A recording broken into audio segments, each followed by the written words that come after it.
Hello, everyone, and welcome back to the Ohio softball field right here in Athens, Ohio. I am with the Bobcats softball lead reporter Shane Scalfaro. He doesn't have the sunglasses on now. It's getting dark out, so Shane's a little less dripped out than usual. But the conclusion of this game didn't go in Ohio's favor. The Bobcats losing 15-5, Shane, and gotta say it was pretty competitive for a little bit there, but then Ohio State's prolific offense just really took over this game.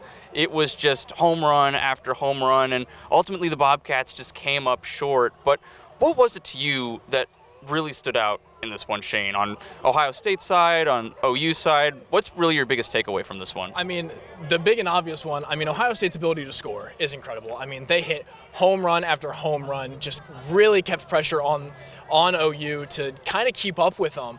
Even though OU came out very hot, immediately came out, shut him out the first inning, came out on the scoreboard 1-0, and then things from there just kind of started to unravel. Ohio State comes back, is up 2-1, and then things from there just hit the fan. But I do like their way that they started this game.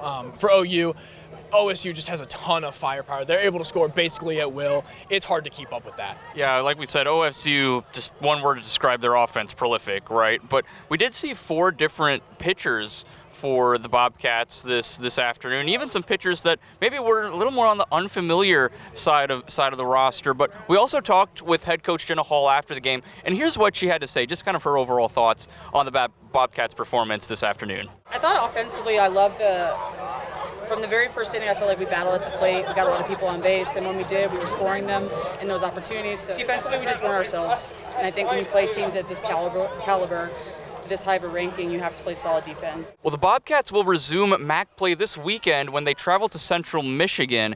And Shane, that's going to be a big one for the Bobcats. Want to get back on track. This loss tonight ends their 5-game winning streak. So if you can get back on track in that 3-game series, you should be good to go heading into the rest of the season. Oh, absolutely. And it's no easy task taking on Central Michigan. Currently second in the MAC behind OU.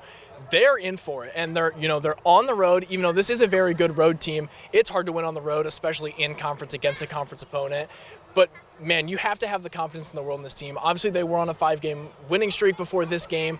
Their pitching still very good, even though we talked about 4 different pitchers played today. Notably, Skip Miller did not play in this game.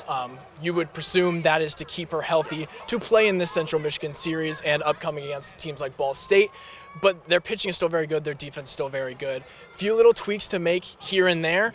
But overall, you have to feel good about where this team is at, even coming off of this loss. Yeah, Bobcats resume play this weekend at Central Michigan. We'll have all the coverage for you on that game and the rest of the Bobcats season here in 2025. That concludes our job for tonight. Again, Shane, thanks so much to you and the crew for having me out here this evening. Always a pleasure covering some Bobcat sports here at WOUB. Signing off here from the Ohio softball field alongside Shane Scalfaro, I'm Darayus Sethna.